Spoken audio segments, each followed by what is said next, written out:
Hello. Hello, ಹಾ, ಇದು ನಾವು ಧರ್ಮಸ್ಥಳ ಸಂಘದಲ್ಲಿದ್ದೇವೆ. ಹೇಳಿ ಮೇಡಮ್. ಅದು ವಾರ ವಾರ ಕಟ್ಲಿಕ್ಕೆ ಎಷ್ಟಾಗ್ತದೆ? ಎಲ್ಲಿ, ಯಾವ ಏರಿಯಲ್ಲಿ? ನಾವು ಮಂಗಳೂರಲ್ಲಿ. ಎಲ್ಲೇ? ಮಂಗಳೂರಲ್ಲಿ. ಮಂಗಳೂರಲ್ಲಿ ಎಲ್ಲಿ? ಮಂಗಳೂರಲ್ಲಿ ಕಾವೂರಲ್ಲಿ ಕುಂಜತ್ಬೈಲ್. ಓಕೆ. ಇವಾಗ ಎಷ್ಟು ಜನ ಕಟ್ಲಿಕ್ಕೆ ಆಗ್ತಲ್ಲ ಅಂತಿದ್ದೀರಾ? ಅದು ನಾವೊಂದು ಗ್ರೂಪ್ ಅಲ್ಲಿ ಇದ್ದೇವೆ, ಒಂದು 15 ಮಂದಿ. ಹಾ, 15 ಮಂದಿ. 15 ಜನ. ಹಾ, ಯಾಕೆ ಕಟ್ಲಿಕ್ಕೆ ಆಗ್ತಾ ಇಲ್ಲ? ಅದು ನಮಗೆ ಒಮ್ಮೆ ಕೆಲಸ ಇದ್ರೆ ಒಮ್ಮೆ ಕೆಲಸ ಇರುದಿಲ್ಲ ಎಷ್ಟು ಲೋನ್ ಅವರಿಗೆ. ತಗೊಂಡಿದ್ದೀರಿ? 1 ಲಕ್ಷ. 1 ಲಕ್ಷ ತಗೊಂಡಿದ್ದೀರಿ. ಹಾ. ಮನೇಲಿ ಎಷ್ಟು ಜನ ಕೆಲಸಕ್ಕೆ ಹೋಗ್ತಾ ಇದಾರೆ? ಎಂತ? ಮನೆಯಿಂದ ಎಷ್ಟು ಜನ ಕೆಲಸಕ್ಕೆ ಹೋಗ್ತಾ ಇದಾರೆ? ಮನೆಯಲ್ಲಿ ಒಬ್ಬರೇ. ಒಬ್ಬರು. ಹಾ. 1 ಲಕ್ಷ ತಗೊಂಡಿದ್ದೀರಿ. ಹಾ. ಇವತ್ತು ವಾರಕ್ಕೆ ಎಷ್ಟು ಕಟ್ಲಿಕ್ಕೆ? ವಾರಕ್ಕೆ 1,000. ವಾರಕ್ಕೆ 1,000. ಹಾ. ಅದರಲ್ಲಿ 50 ಉಳಿತಾಯಂತೆ. 1,000. ಹಾ. ಅದರ ಪ್ಲಸ್ 50 ರೂಪಾಯಿ ಅಲ್ಲ, ಉಳಿತಾಯ. ಪ್ಲಸ್ 50 ಅಲ್ಲ, ಆ 1,000ದಲ್ಲಿ 50 ಉಳಿತಾಯ ಬಂತು. 950 ಹಾ. ಪ್ಲಸ್ 50 ಹಾ. ಉಳಿತಾಯ. ಹಾ. ಒಬ್ಬರೇ ಮನೆಯಿಂದ ಒಬ್ಬರೇ ಕೆಲಸಕ್ಕೆ ಹೋಗ್ತಾ ಇದ್ದಾರೆ. ಹೌದು. ಅವ್ರಿಗೆ ಎಷ್ಟಿದೆ ಸಂಬಳ ತಿಂಗಳಿಗೆ? ಅವರಿಗೆ ಕೂಲಿ, ಒಮ್ಮೆ ಕೆಲಸ ಇದ್ರೆ ಒಮ್ಮೆ ಇರುದಿಲ್ಲ.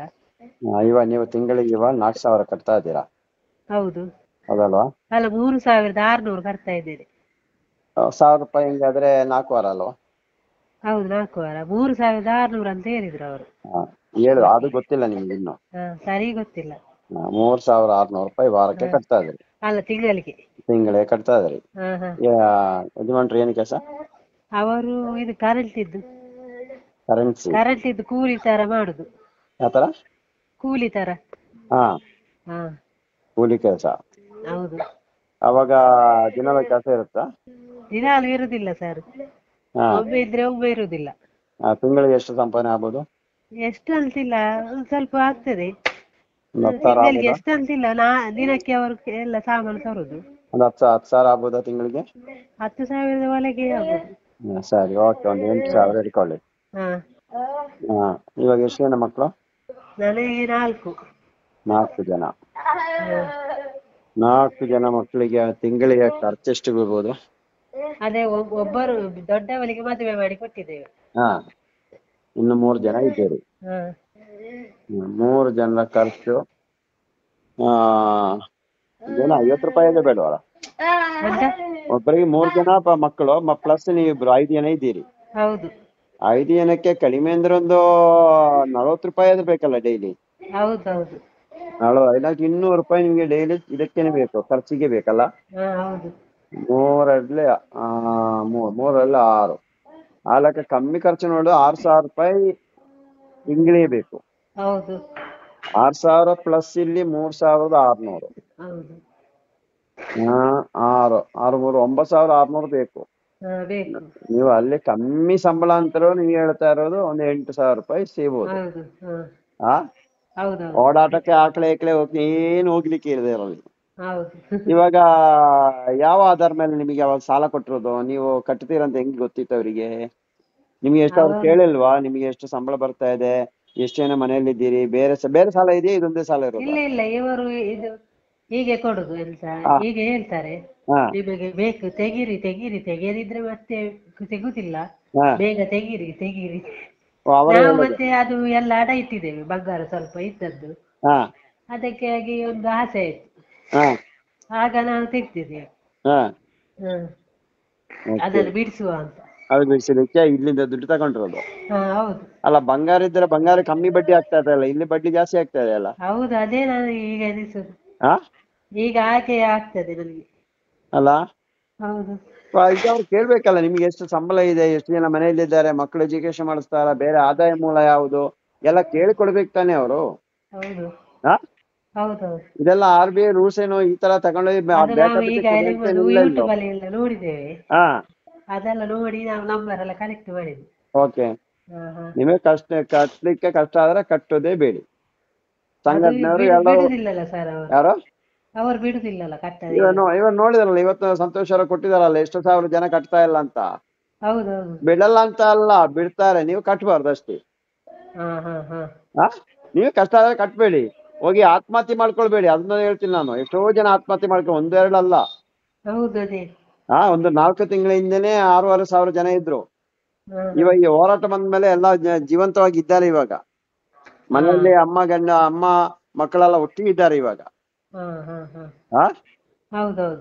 ಇದಕ್ಕೆಲ್ಲ ಹೋಗ್ಬೇಡಿ. ನೀವು ಕಟ್ಲಿಗೆ ಆದ್ರೆ ಕಟ್ಬೇಡಿ, ಕಟ್ಲಿಗೆ ಆಗಲ್ಲ. ಕಾನೂನು ಪ್ರಕಾರ ಏನ್ ತಗೊಳ್ಳೋದು ಆ ಕ್ರಮ ತಗೊಳ್ಳಿ ಅಂತ ಹೇಳಿ ಕೋರ್ಟ್ಗೆ ನಾವು ತಗೊಂಡೋಗಿ ಕಟ್ತೀವಿ. ಕೋರ್ಟ್ ನೋಟಿಸ್ ಬರಲಿ, ಕೋರ್ಟ್ಗೆ ನ್ಯಾಯಾಲಯಕ್ಕೆ ನಾವು ಗೌರವ ಕೊಡ್ತೀವಿ. ಅದರಿಂದ ಅಲ್ಲಿ ಕಟ್ತೀವಿ, ಅಲ್ಲಿ ಕೊಡಿ ಅಂತ ಹೇಳಿ. ಮನೆ ಹತ್ರ ಮಾತ್ರ ಒಬ್ಬನು ಬರಬಾರ್ದು ಅಂತ ಹೇಳಿ. ಬಂದ್ರೆ ನೀವು 112 ಫೋನ್ ಮಾಡಿ ಕಂಪ್ಲೇಂಟ್ ಮಾಡಿ, ಪೊಲೀಸರಿಗೆ ಕಂಪ್ಲೇಂಟ್ ಮಾಡಿ. ಪೊಲೀಸರು ಬಂದು ಇಲ್ಲ ಕಟ್ಟಿ ಅಂತ ಹೇಳಲ್ಲ. ಅವ್ರು ಹೇಳೋದು ಏನು ಜಗಳ ಆದ್ರೆ ಅದಕ್ಕೆ ಬಂದು ಅದಕ್ಕೆ ಕೇಸ್ ತಗೊಳ್ಳೋದಷ್ಟು ಹೊರತು ನೀವು ಕಟ್ಟಲೇಬೇಕು, ಧರ್ಮಸ್ಥಳ ದುಡ್ಡು ಅಂತ ಕೆಲವರು ಹೇಳ್ತಾರೆ. ಆತರ ಎಲ್ಲ ಹೇಳಲ್ಲ ಅವರು. ಆತರ ಏನೋ ಹೇಳಿದ್ರೆ ನಮ್ಗೊಂದು ಕರೆ ಮಾಡಿ ಮಾತಾಡ್ತೀವಿ ನಾವು. ಎಷ್ಟು ಜನ ಇದ್ದೀರಿ ಇವಾಗ ಕಟ್ಲಿ ಕಷ್ಟ ಆದವ್ರು? ಎಷ್ಟು ಜನ ಇದ್ದೀರಿ? 15 ಜನ ಕಟ್ಬೇಡಿ. ಮನೆ ಆತರ ಬಂದ್ರೆ ನಂಗೆ ಫೋನ್ ಮಾಡಿ. ಮನೆಗೆ ಬಂದ್ರೆ ತೊಂದರೆ ಕೊಟ್ಟರೆ ಅವಾಗ ಪೊಲೀಸರಿಗೆ ಫೋನ್ ಮಾಡಿ. ಕಟ್ಟೋದಿಲ್ಲ ಅಂತ ಹೇಳಿ ನನಗೆ ನೀವು ಬ್ಯಾಂಕ್ ಸ್ಟೇಟ್ಮೆಂಟ್ ನಾವು ಬ್ಯಾಂಕ್ ಕಟ್ತೀವಿ ಎಲ್ಲ ಕೊಡಿ ಅಂತ ಹೇಳಿ. ನನಗೆ ಬೇರೆ ಲೋನ್ ಕೇಳ್ತಾ ಇದಾರೆ. ಏಕೆ ಹೆದರ್ಬೇಕು? ಎಲ್ಲಾರು ಹೆದರಿ ಕೂತ್ರೆ ಏನ್ ಮಾಡೋದು? ಏನ್ ಮಾಡ್ತಾರಂತ ಹೇಳಿ ಹೆದರಿಕೆ? ಜೋರ್ ಮಾಡೋದು ನೀವು ಜೋರಾಗಿ ಇರ್ಬೇಕು. ಹೌದು, ನೀವು ಜೋರ್ ಮಾಡಿ. ಮನೆಯಿಂದ ಹೊರಗೆ ಹೋಗಿ ಅಂತ ಹೇಳಿ ಅವ್ರಿಗೆ. ಅಯ್ಯೋ, ಸುತ್ತಮುತ್ತ ಎಲ್ಲರಿಗೂ ಗೊತ್ತು. ಇವಾಗ ಸೌಜನ್ಯ ಕೇಸಲ್ಲಿ ಇವಾಗ ಧರ್ಮಸ್ಥಳ ಅವರು ಈ ತರ ಮಾಡಿದಾರೆ ಅಂತ ಗೊತ್ತು ಎಲ್ಲರಿಗೂ. ಅದು 2 ಮಾತಿಲ್ಲ. ಸುತ್ತಮುತ್ತ ನೋಡ್ಕೊಂಡಿರ್ಬೇಡಿ ನೀವು. ನೀವೇನ ಸಾಲ ಜಾಸ್ತಿ ಆದ್ರೆ ಅವರೇನು ತಂದು ಕಟ್ಟಲ್ಲ. ಸುತ್ತಮುತ್ತ ನೋಡಿ ಅವ್ರಿಗೆ ಹೇಳಿ, ಅಲ್ಲ ದುಡ್ಡಿಲ್ಲ ಒಂದು ಅದಕ್ಕೆ ಮುಂಚೆ ಅವ್ರ ಹತ್ರನೇ ಹೋಗಿ ಸಾಲ ಕೇಳಿ. ಸುತ್ತಮುತ್ತಲವರಿಗೆ ಕೇಳಿ, ನಾಳೆ ಲೋನ್ ಕಟ್ಬೇಕು, ಸ್ವಲ್ಪ ದುಡ್ಡು ಕೊಡಿ, 1 ತಿಂಗಳು 2 ತಿಂಗಳು ಬಿಟ್ಟು ಕೊಡ್ತೀವಿ ಅಂತ ಹೇಳಿ. ಆವಾಗ ಇಲ್ಲಿ ಸೌಂಡ್ ಕೇಳುವ ಅವ್ರು ಬರಲ್ಲ, ಮನೆ ಒಳಗಡೆ ಇರ್ತಾರೆ. ಮತ್ತೆ ಕೇಳಿಸ್ತಾ? ನೀವು ತಲೆ ಕೆಲ್ಸಿ ಫಸ್ಟ್ ಹೋಗಿ ಕೇಳಿ, ನಾನು ಲೋನ್ ಕಟ್ಬೇಕು, ಲೋನ್ ಅವ್ರು ಬರ್ತಾರೆ. ಒಂದು 1,000 ಇದ್ರೆ 2,000 ಕೇಳಿ, ಕೊಡ್ತೇನೆ ಅಂತ ಕೇಳಿ. 1 ತಿಂಗಳು ಬಿಟ್ಟು ಕೊಡ್ತೀನಿ ಅಂತ ಹೇಳಿ. ಅವಾಗ ಇಲ್ಲ ಅಂತ ಹೇಳ್ತಾರಲ್ಲ, ಸುಮ್ಮನೆ ಇರಿ. ನೀವು ನಿಮ್ಮ ಕೆಲಸ ಮಾಡಿ, ಹೋಗಿ ಅಂತ ಹೇಳಿ, ಮನೆ ಹತ್ರ ಬರಬಾರ್ದು ಅಂತ ಹೇಳಿ. ಕೇಳ್ತಾ? ಕಟ್ಟಿ ಮುಗಿಯುವುದೇ ಇಲ್ಲ ಇದು. ಅದು ಕಟ್ಟಿದ್ರೆ ಮುಗಿಯಲ್ಲ ಇದು. ಅದು ಹಂಗೇನೆ, ಅವರು ಬಡ್ಡಿ ಎಲ್ಲ ಆಗುವ. ಮತ್ತೆ ನೀನು ಎಲ್ಲಿ ಮುಗಿಯುದು? ಮತ್ತೆ ಎಡೆಯಲ್ಲಿ PRK ಅಂತ ಹೇಳ್ತಾರೆ. PRK ಅಲ್ಲ, ಅವ್ರ ಸ್ಥಿತಿ ಮಾಡ್ಲಿಕ್ಕೆ, ಬೇರೆ ಏನಲ್ಲ. ಮತ್ತೆ ಇದು ಎಂತ ಸುರಕ್ಷಾದ 1 ಹಣ ಕೊಡ್ಲಿಲ್ಲ, ಇಷ್ಟು ಕಟ್ಟಿ. ಸುರಕ್ಷಾ ವೇಸ್ಟ್. ಸತ್ರೋ ದುಡ್ಡಿಲ್ಲ, ಬದುಕಿರೋ ದುಡ್ಡಿಲ್ಲ. ಹೌದು, ಅದ ಅವರಿಗೆ ತಿನ್ಲಿಕ್ಕೇನೆ. ಎಲ್ಲ ದೂರ ಬನ್ನಿ, ಉಳಿದವರಿಗೆ ಹೇಳಿ. ನಿಮ್ಗೊಂದು ಕಾಲ್ ಬಂತು, ಎಲ್ಲಿ ಮಂಗಳೂರಿಂದ ಅಲ್ಲ? ಹೌದು. ಅಮ್ಮ ಏನೋ ಹೇಳ್ತಾ ಇದ್ರು, ಏನೋ ಪ್ರಾಬ್ಲಮ್ ಅಂದ್ರೆ ಸ್ವಸಹಾಯ ಸಂಘದಿಂದ ದುಡ್ಡು ತಗೊಂಡು ಪ್ರಾಬ್ಲಮ್ ಆಗಿದೆ ಅಂತ ಹೇಳಿ. ಏನ್ ಹೇಳ್ತಾ ಇದ್ರು? ಅದೇ ತಾವು ಒಟ್ಟಿಗಿದ್ದೀರಿ, ಹೇಳ್ಕೊಂಡಿದ್ದೀವಿ. ನೇರವಾಗಿ ಅವ್ರಿಗೆ ಕಟ್ಟೋದು ಬೇಡಿದ್ದೇನು ಹೇಳಿಲ್ಲ.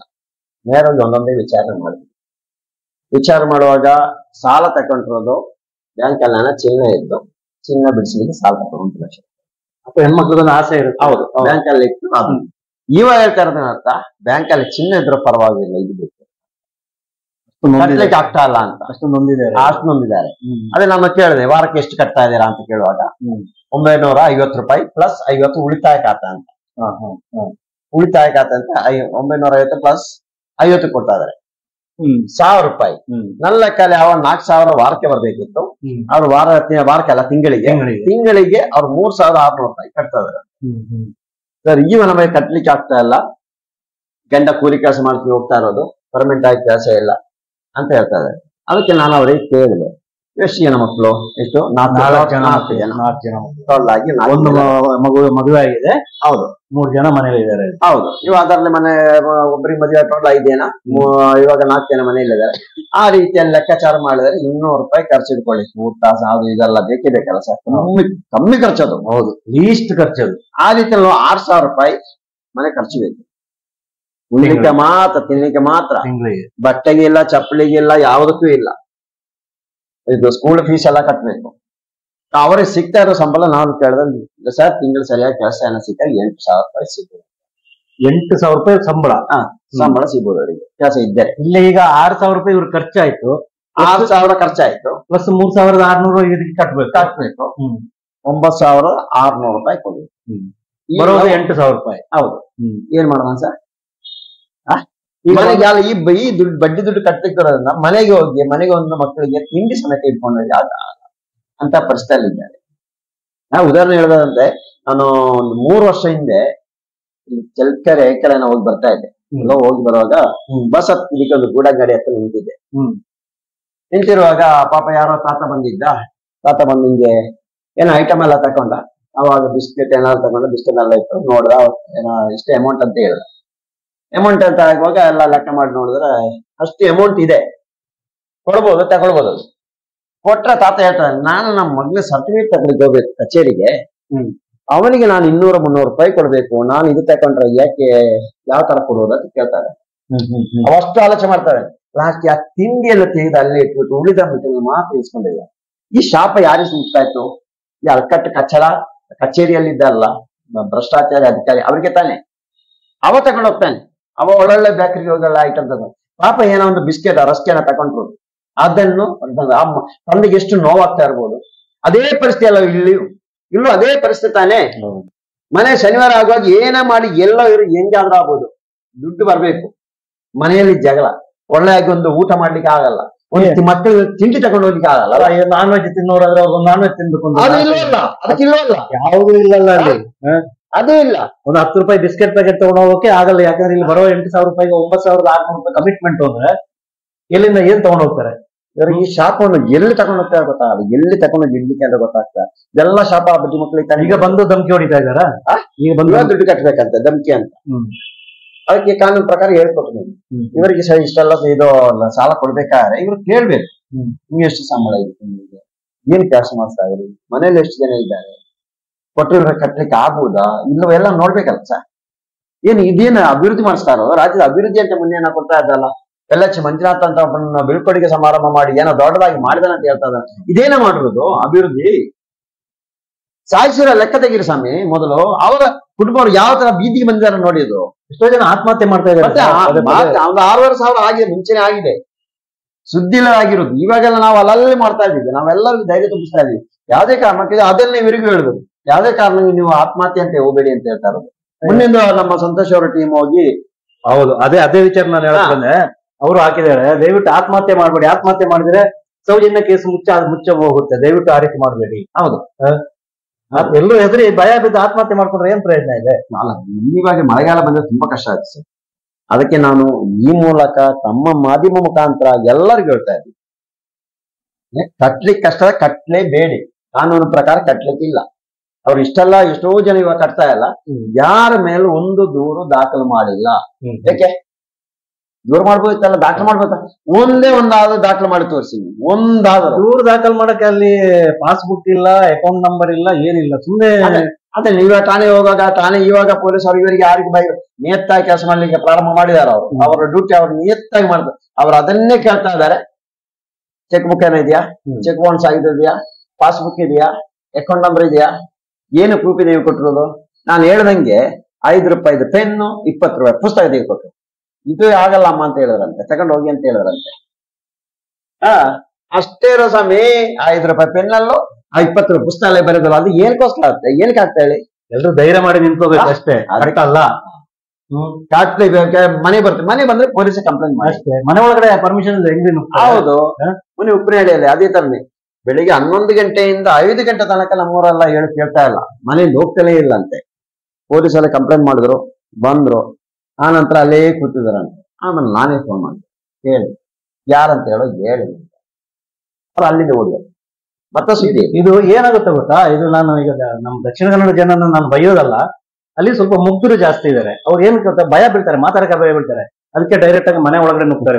ಅದೇ ಪರಿಸ್ಥಿತಿ ಇಲ್ಲಿ ಏನಾದ್ರು ಬೆಂಗಳೂರಲ್ಲಿ ಏನಾದ್ರು ಯಾರಾದ್ರೂ ಮನೆಗೆ ನುಗ್ಗಿದ್ರೆ ಗೊತ್ತಾಗತ್ತೆ ಏನ್ ಪರಿಸ್ಥಿತಿ ಆಗುತ್ತೆ. ಅತಿಕ್ರಮ ಪ್ರವೇಶ ಅಂದ್ಬಿಟ್ಟು ಅವ್ನು ಇಮಿಡಿಯೇಟ್ ಒದ್ದು ಒಳಗಡೆ ಹಾಕ್ಬಿಡ್ತಾರೆ ಅವನ್ನ. ಅಲ್ಲ ಮನೇಲೆ ಹಂಗೆ ಮಾಡಂಗೇ ಇಲ್ಲ, ಮನೆ ಒಳಗಡೆ ಪ್ರವೇಶ ಮಾಡಂಗೇ ಇಲ್ಲ, ಪರ್ಮಿಷನ್ ಇಲ್ಲ. ಅಲ್ಲ ಮತ್ತೆ ನಾವು ಅಮ್ಮ ಕೇಳಿದ್ರಲ್ಲ ಸರ್, ನಾವು ಕಟ್ಟದ ಅಕ್ಕಪಕ್ಕದವರು ಇವರು ಬಂದು ಜಗಳ ಮಾಡುವಾಗ ಅದಕ್ಕೆ ಹೇಳಿದ್ರಲ್ಲ, ಒಂದು ವಿಷಯ ಮಾಡಿ, ನಾಳೆ ಸಾಲ ಕಟ್ಲಿಕ್ಕಿದ್ರೆ ಅವ್ರ ಮನೆಗೆ ಹೋಗಿ ಸಾಲ ಕೇಳಿ, ಅಕ್ಕಪಕ್ಕದವ್ರ ಹತ್ರ ಸಾಲ ಕೇಳಿ ಅವ್ರ ವಿಚಾರ ಗೊತ್ತಿರುತ್ತೆ, ಇವ್ರಿಗೆ ಸಾಲ ಇದೆ ಅಂತ. ಹೌದು, ಅವ್ರು ವಸೂಲಿಗೆ ಬಂದಾಗ ಗಲಾಟೆ ಆಗುತ್ತೆ.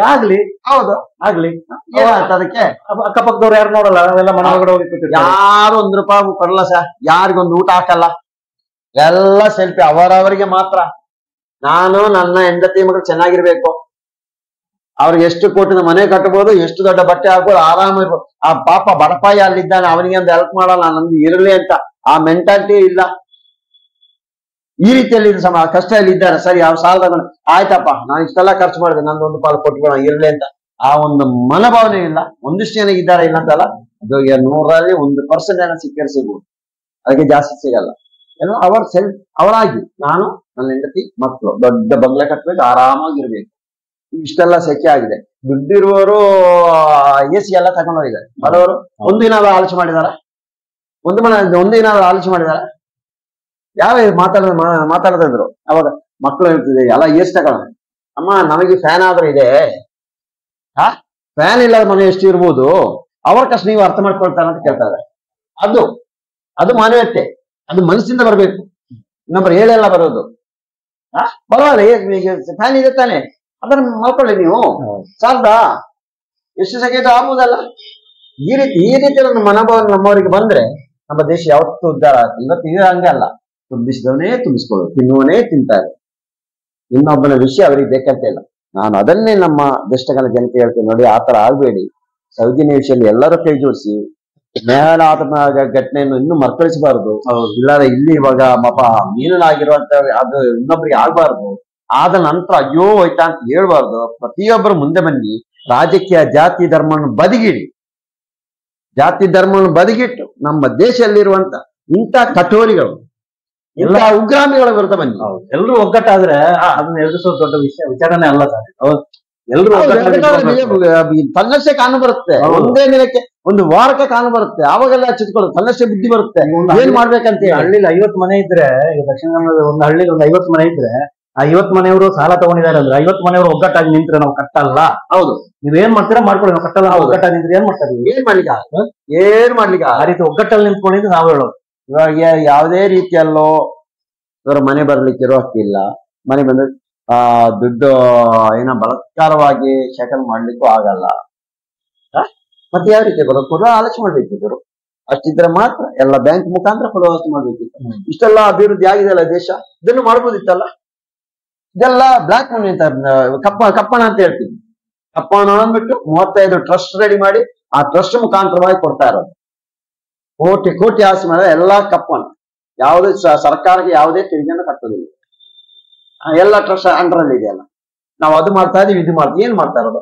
ಅವರ ಮಕ್ಕಳು ಉದ್ಧಾರ ಮಾಡ್ತಾ ಇದಾರೆ. ಈಗ ಅವರ ಮಕ್ಕಳು ಉದ್ಧಾರ ಮಾಡೋದಲ್ಲ, ಅತ್ಯಾಚಾರ ಮಾಡಿ ಪ್ರಕರಣ ಮುಚ್ಚಾಕ್ತಾ ಇದಾರೆ. ಅಷ್ಟೇ ಆಗ್ತಾ ಇರೋದು. ಬೇರೇನ್ ಮಾಡ್ತಾ ಇಲ್ಲ. ಇದು ಮಾಡಿ ಎಷ್ಟು ದಿನ ಮಾಡ್ತಾರೆ ನೋಡೋಣ.